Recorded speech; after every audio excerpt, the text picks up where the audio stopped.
Morning guys, welcome to the lodge. Over a cup of coffee this morning, we are going to talk about one of the most important pieces of the puzzle I feel that a lot of folks have the opportunity to take advantage of, but often don't seek that. As many of you, it wasn't until I started my career in the outdoor industry as a guide in Southern Pike County, Northern Calhoun County, Illinois, that I realized real quick how powerful that ridge country and thermals and contour can be. But it's often something, like I said guys, that's overlooked because folks just aren't accustomed to hunting that style.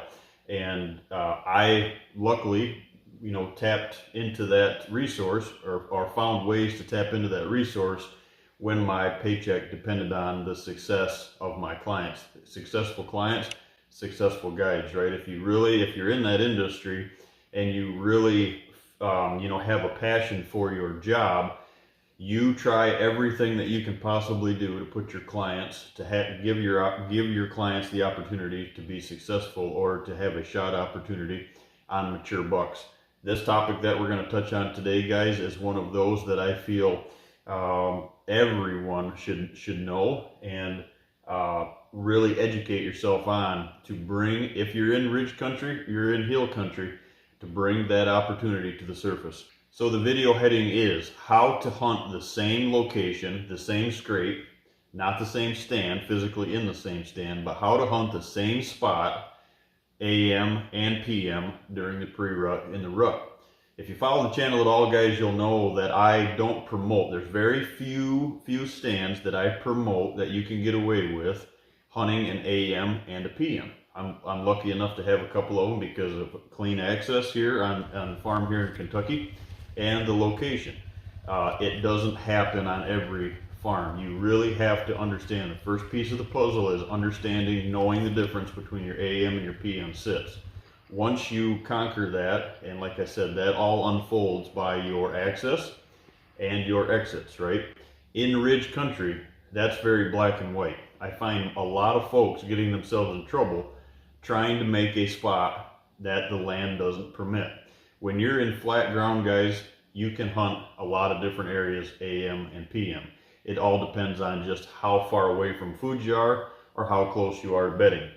In ridge country, in hill country, it's a piece of it, but that's not the complete puzzle. You really have to watch your thermals when you're entering and exiting those stand locations. So it really limits the number of spots that you can hunt AM and PM.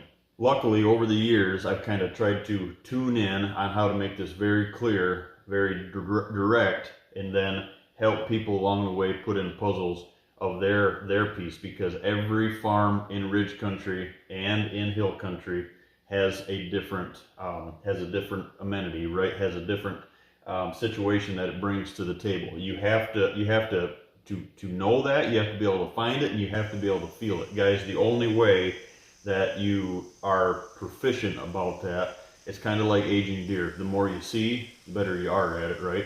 And that's exactly what hunting ridge country, hill country, and knowing what you're looking for as you're moving through them, that's setting that stand assemblage and what you're looking for. These things jump right out.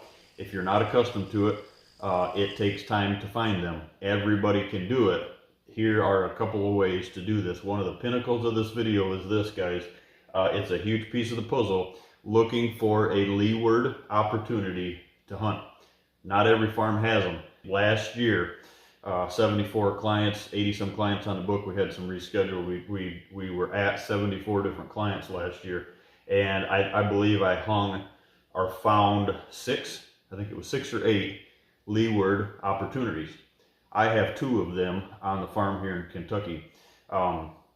It's a very rare situation, but a lot of folks don't even know that you have that opportunity. So there are a lot of farms out there, or a lot of stand locations, a lot of leeward stand locations that never get found, right? Because folks just don't know what exactly to look for, and they bypass them locations.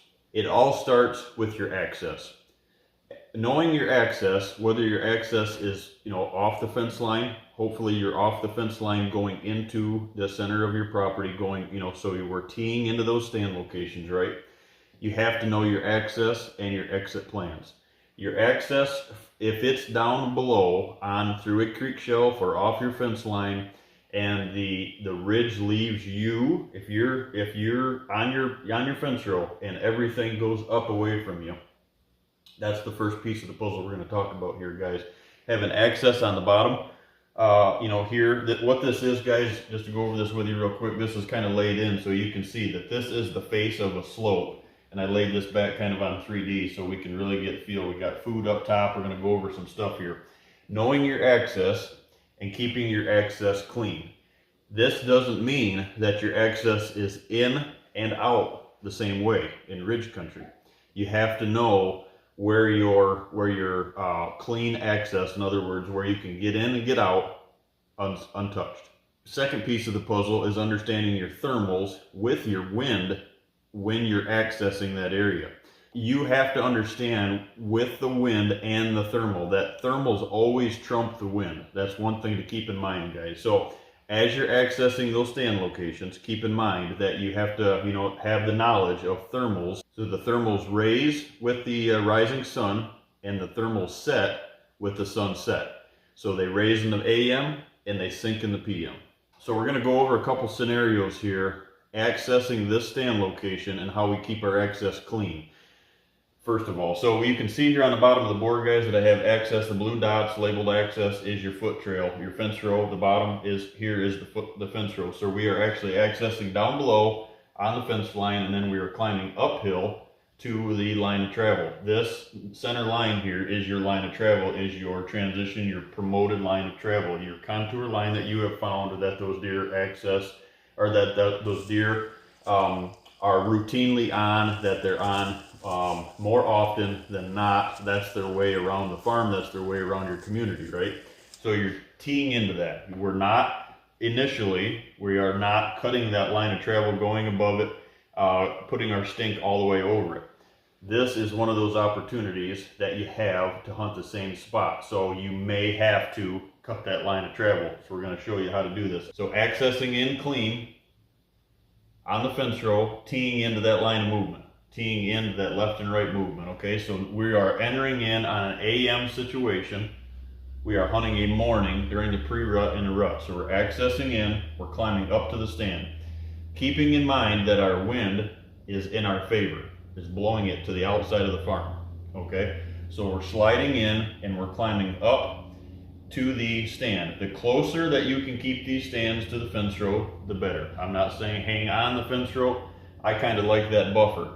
My rule is this, guys, is if someone walks down their fence row on a shared fence row or drives a four-wheeler down, if you're in the stand, is it going to blow that moment of truth? If there just happens to be a buck or a deer that you're looking to shoot on your stand or at your water hole, will that blow the situation? If the answer is yes, that's a possibility, then you need to move in a little bit further or find a spot that's a little denser, right? This is before daylight. So even though your thermals are going to rise, we're accessing in with the wind in our favor, blowing that scent to the outside. Because here is the header, guys. That thermal is not going to raise until sunrise. So you have time in the dark, in the morning, low light or no light access, getting in here to the stand, clean access. You're between habitat pockets, you're away from food, you're sliding in here. There shouldn't be any stagnant deer on there. Sliding into this location. Now, when you get here to the stand location, you are going to be below the line of travel. This stand, so it's fence line, stand, and then line of travel. So this stand is actually below the line of travel. Well, when the sun rises, you are going to get busted, even though the wind is in your favor. In ridge country, the thermals will, at sunrise, when they start lifting, the thermals always trump the wind. Remember that, guys. So what happens in this location? You sit in this here in the AM, the thermals are going to rise past, even though you're wind. You're going to get busted with the rising thermals. So what you need to do is you come in here, go past this stand location, and you cut the line of travel at the scrape. you just kind of, goes against everything that I've taught you before, right? Don't cut the line of travel. This is the situation where you do cut the line of travel. You cut the line of travel at the licking branch, guys. Don't step in it, step around it, step over it as much as you can. I highly recommend when you get to the stand location here, take your scent thief and you spray your boots and yourself down just as good as you can spray your boots. Have it ready in your hand when you get there or on your pack so you're not taking a lot of time or making a lot of noise. Spray down, walk up here, cut the line of travel at the licking branch. Why do we cut the line of travel at the licking branch? So if something does happen and you do get picked up, your boot tracks get picked up, they're at the licking branch or right next to it, they're already in shot opportunity, right? You have to have a double set here. Same scrape, we're hunting the same spot, not the same stand, we're hunting the same spot, AM and PM. You cut the line of travel, you go up above it. Now, these are about 25 yards, right? We'd like to be about 25 yards from your licking branches.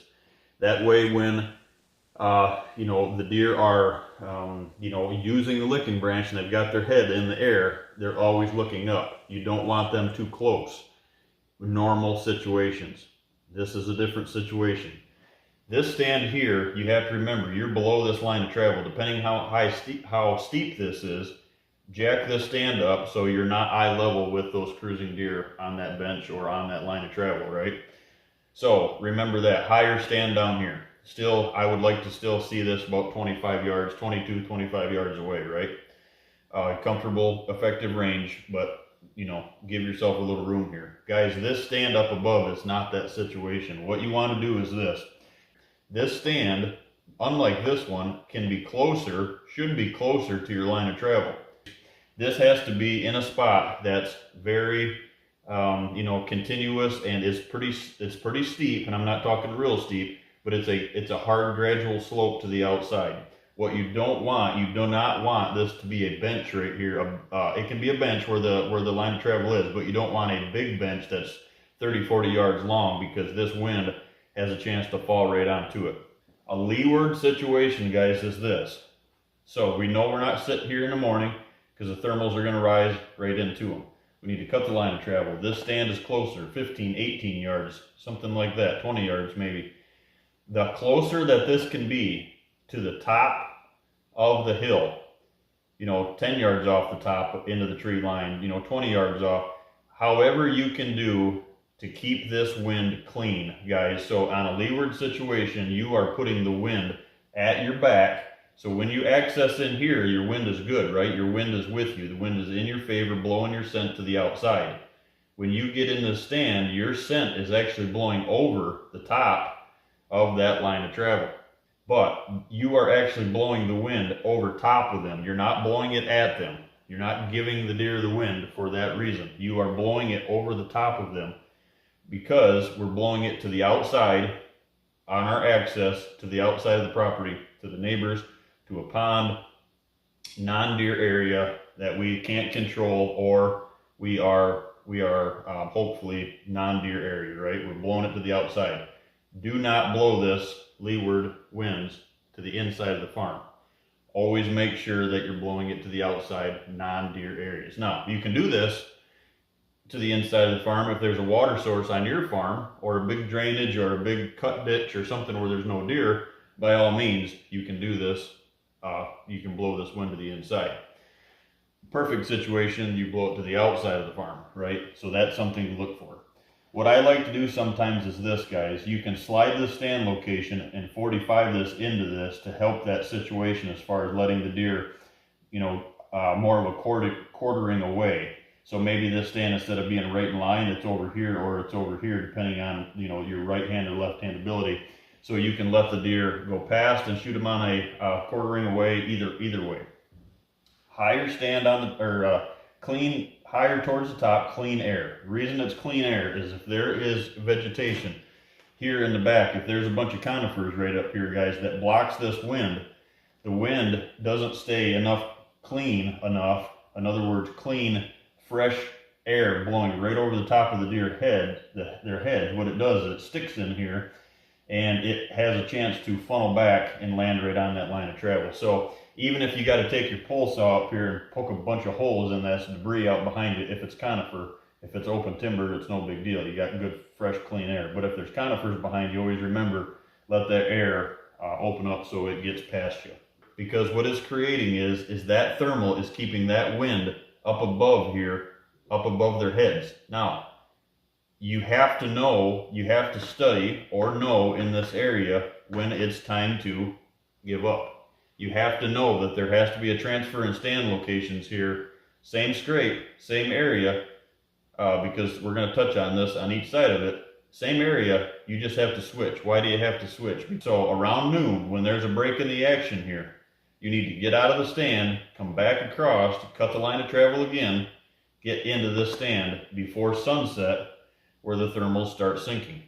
So AM here, thermals rising. 8 p.m. here, thermals sinking. That way, that keeps your thermals always in your favor because the thermals always trump the wind.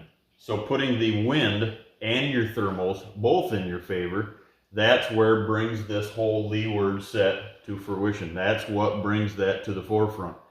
The Leeward stands are dynamite because of this. If you place these habitat pockets in the right spot, right, what you'll find is as they're cruising through these, as they're cruising through, so we get into these stand locations, we're not blowing any of the doe bedding. We're not directly behind the doe bedding where we have to worry about thermals raising into them, or we can't get on the top side of it to have this opportunity because it's in doe bedding. Then what we're doing is these habitat pockets have to be on the right side of that line of travel, like we spoke about in the last video, so you know that there's a reason. So that wind is good for him, the thermals are good for him, and the thermals and the wind is good for you. It has to work for both of you. It has to work for both of you in order for that to work. Because if you're in the stand, guys, and you play the wind wrong, you place these habitat pockets on the wrong side of that line of travel for the wrong hunt, for the wrong wind, that deer is going to be scent checking the wrong side of these habitat pockets when you're here in the stand. So when do we build both of them, right? Usually I'm always telling you, just build one or the other. If this is the situation where you have an opportunity to hunt a Leeward sit and a PM sit, a Leeward AM and a PM in the same scrape, then I would recommend looking into building habitat pockets on both sides. Because if you only have these, if you're in this side and the thermals are raising, it's good for him as he's cruising. But on the PM, you're down below it, the thermals are sinking away from it. He has no reason to be on this side. He's going to be on the other side of the farm or down the chain further where the thermals are in his favor, and he's scent checking the pockets from above. So I'm often asked the question, can you have a Leeward sit that doesn't pertain to an AM and a PM combination sit? And the answer to that is yes.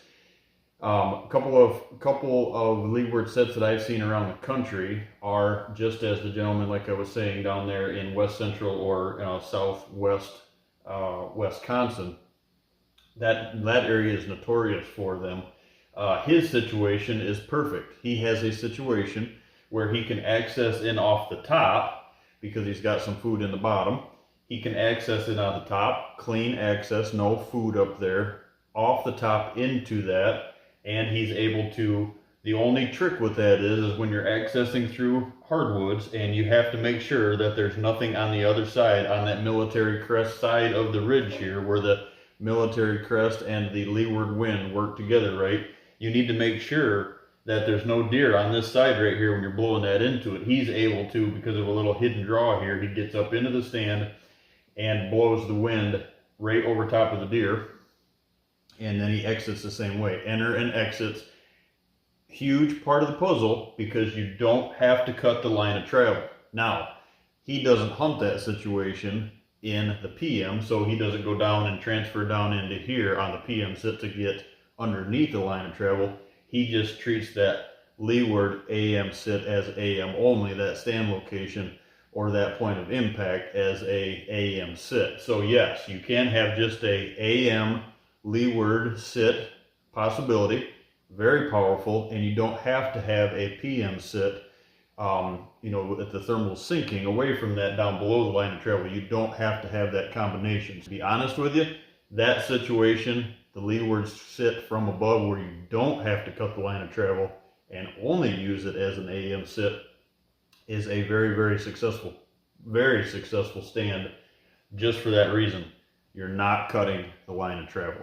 This is the entrance and the exit plan and how this all works together with your thermals that raise in the morning after you're in the stand a bit, raising with the sun, and the thermals set with sunset.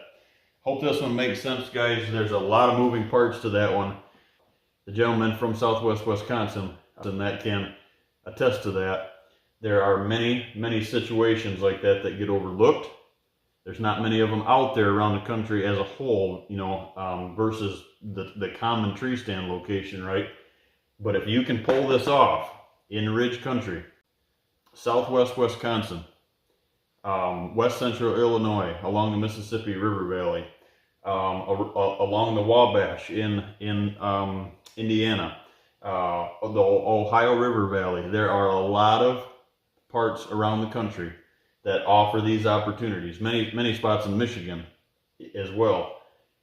You have to understand what you're looking for before you can find it, right? That's that whole education piece that I touched on before. Your knowledge of the situation has to be there before the opportunity will follow. Before a successful opportunity follows, you have to have the knowledge, what you're looking for first, right? Dissect this, make it make sense on a whiteboard or on your aerials, on hunt stand.